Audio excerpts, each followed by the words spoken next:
Thank you. তো আমরা স্মারকলিপি পাঠে চলে যাই। অনেক আগ্রহ নিয়ে আমি জানি অনেক অপেক্ষা করছেন যে স্মারকলিপিটা আমরা কিভাবে আসলে পেশ করেছি। আমি শুরু করছি। বরাবর মাননীয় প্রধান উপদেষ্টা, বাংলাদেশ অন্তর্বর্তীকালীন সরকার। বিষয় বাংলাদেশের আইটি পেশাজীবীদের পক্ষে আন্তর্জাতিক পেমেন্ট গেটওয়ে চালুর জন্য আবেদন। মহোদয়, আসসালামু আলাইকুম। বাংলাদেশের আইটি কমিউনিটির পক্ষ থেকে আপনাকে আন্তরিক শুভেচ্ছা ও অভিনন্দন জানাচ্ছি এই সংকটকালীন মুহূর্তে অন্তর্বর্তীকালীন সরকারের প্রধান উপদেষ্টা হিসেবে আপনার দায়িত্ব গ্রহণের জন্য। আপনার অর্থনৈতিক চিন্তাধারা, সামাজিক উদ্যোগ ও বৈশ্বিক খ্যাতি আমাদের অনুপ্রেরণার উৎস। জনাব, অত্যন্ত আনন্দের সাথে জানাচ্ছি যে বাংলাদেশে একটি উদ্যমী ও প্রযুক্তি নির্ভর তরুণ প্রজন্ম গড়ে উঠেছে, যারা সঠিক সহায়তা ও সুযোগ পেলে গ্লোবাল টেক ইন্ডাস্ট্রিতে নেতৃত্ব দেওয়ার সক্ষমতা রাখে। তাছাড়া ৩.২% গ্লোবাল মার্কেট শেয়ার নিয়ে বাংলাদেশ এখন বিশ্বের ৮ম বৃহত্তম ফ্রিল্যান্সিং শক্তি, যা আমাদের ডিজিটাল সামর্থ্যের একটি শক্ত বার্তা বহন করে।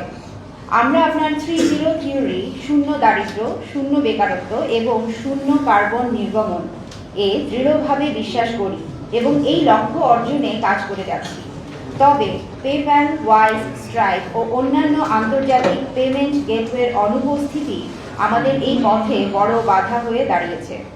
বৈদেশিক অর্থ গ্রহণে চরম জটিলতা ও সীমাবদ্ধতার কারণে বাংলাদেশের অসংখ্য দক্ষ তরুণ ফ্রিল্যান্সার ও উদ্যোক্তা বৈশ্বিক বাজারে প্রতিযোগিতা করার সুযোগ থেকে বঞ্চিত হচ্ছেন। আন্তর্জাতিক পেমেন্ট গেটওয়ের সুবিধা চালু হলে 3-0 থিওরির বাস্তবায়ন আরও দ্রুত ও কার্যকরভাবে সম্ভব হবে। এমতো অবস্থায় আপনার নিকট আমাদের বিনীত অনুরোধ, বাংলাদেশে পেপ্যাল, ওয়াইজ, স্ট্রাইপ সহ অন্যান্য আন্তর্জাতিক পেমেন্ট গেটওয়ে দ্রুত চালুর লক্ষ্যে আপনার সদয় দৃষ্টি ও কার্যকর হস্তক্ষেপ কামনা করছি। আমরা আশাবাদী আপনি আমাদের এই আবেদন গুরুত্ব সহকারে বিবেচনা করবেন। আপনার সুস্বাস্থ্য ও দীর্ঘায়ু কামনা করছি। বিনীত এমরাজিনা ইসলাম, গ্রাফিক ডিজাইনার, বাংলাদেশ আইটি পেশাজীবীদের পক্ষে। এটার সাথে সংযুক্তি হিসেবে আছে আমাদের বাংলাদেশের 8টি বিভাগের অনলাইনে যারা কাজ করছেন এরকম প্রতিনিধি, তাদের স্বাক্ষর এবং অসংখ্য বাংলাদেশের আইটি পেশাজীবীদের মতামত ও প্রতিক্রিয়া। সবগুলোই হচ্ছে কেন পেপ্যাল দরকার, কেন স্ট্রাইপ দরকার, কেন ওয়াইজ দরকার, এটাই সংযুক্তি হিসেবে এটার সাথে দেওয়া হয়েছে। ধন্যবাদ।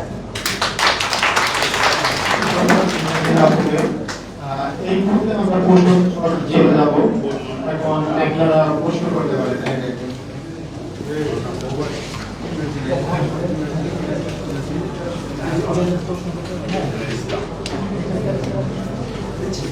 জি, আমরা প্রশ্ন নিতে পারি। রিলেটেড টপিকে যে কোনো ধরনের প্রশ্ন আমরা বলতে চাই।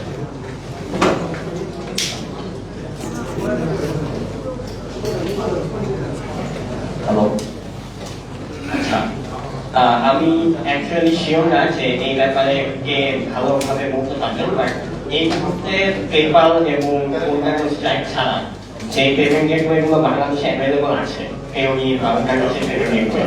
এই পেমেন্ট গেটওয়ে গুলো থেকে কি কোনো পুশব্যাক আসতে পারে কিনা পেপ্যাল এবং ওয়াইজ এবং স্ট্রাইপ এগুলো ইন্টিগ্রেট করতে গেলে? মানে বিষয়টা হচ্ছে, যেমন ধরা যাক আমি যদি একটা নতুন কোনো কোম্পানিকে বাংলাদেশে ঢোকাতে চাই, এক্সিস্টিং কোম্পানিগুলো থেকে কোনো কি পুশব্যাক আসতে পারে কিনা, যদি আসে সেক্ষেত্রে আমাদের কি করা উচিত? Thank you. আমি অ্যান্সার দিচ্ছি। প্রথমত বিষয় হচ্ছে যে যারা যেসব কম্পিটিটর কোম্পানির কথাগুলো আপনি বলছেন, পেওনিয়ার হতে পারে অন্য যে কোনো কোম্পানি, আসলে PayPal is no match to anyone. আপনি যদি দেখেন, আমি আপনাকে স্ট্যাটিস্টিক ডেটা দিচ্ছি, আপনার হচ্ছে যে পেওনিয়ার এই মুহূর্তে সর্বসাকুল্যে সারা পৃথিবীতে তাদের ইউজার হচ্ছে 5 মিলিয়নের মতো। সেখানে পেপ্যালের অ্যাক্টিভ ইউজারের সংখ্যা হচ্ছে 392 million. So this is no match actually for any company. আপনার অ্যাক্টিভ ইউজার বাইরে, ঠিক আছে? ও আর পেপ্যাল যেটা হচ্ছে, আসলে পেপ্যাল বাংলাদেশে অপারেট করে না, এর পিছনে আসলে কম্পিটিটরদের কোনো আসলে হাত নেই। বরং হচ্ছে আমাদের যে ফাইন্যান্সিয়াল যে কিছু জটিলতা আছে, আমাদের ব্যাংক ভেরিফিকেশন জটিলতা, তারপরে হচ্ছে যে আপনার ক্লেম সেটেলমেন্টের যে জটিলতা আছে, এই ব্যাপারগুলো আসলে মূলত এটার পিছনে একটা বড় বাধা। আমাদের ফাইন্যান্সিয়াল অথরিটির যে হচ্ছে যে রেগুলেটরি পলিসি আছে সেখানে কিছু অ্যামেন্ডমেন্ট বা হচ্ছে সেখানে কিছু ইমপ্রোভাইজেশন দরকার। এটা হচ্ছে বড় কারণ আসলে যেমন আপনি জানেন যে ওয়াইজ বাংলাদেশ অপারেট করছিল, বাট কিছু জটিলতার কারণে বাংলাদেশি ইউজারদেরকে নতুন করে অ্যালাউ করছে না সাইন আপ করার জন্য। এটার সাথে আসলে কোনো কম্পিটিটরের কোনো রিলেশনশিপ নাই। এটা যে আমাদের পলিসি মেকার এবং হচ্ছে যে যারা হচ্ছে যে রেলেভেন্ট যে ডিপার্টমেন্ট আছে তারা যদি সদিচ্ছা পোষণ করে এবং প্রপারলি ইনিশিয়েটিভ নেয়, সেটা আসলে সলিউশন করা সম্ভব। ধন্যবাদ। ধন্যবাদ। আমরা এবার পরবর্তী প্রশ্নে যাব। জি ভাই,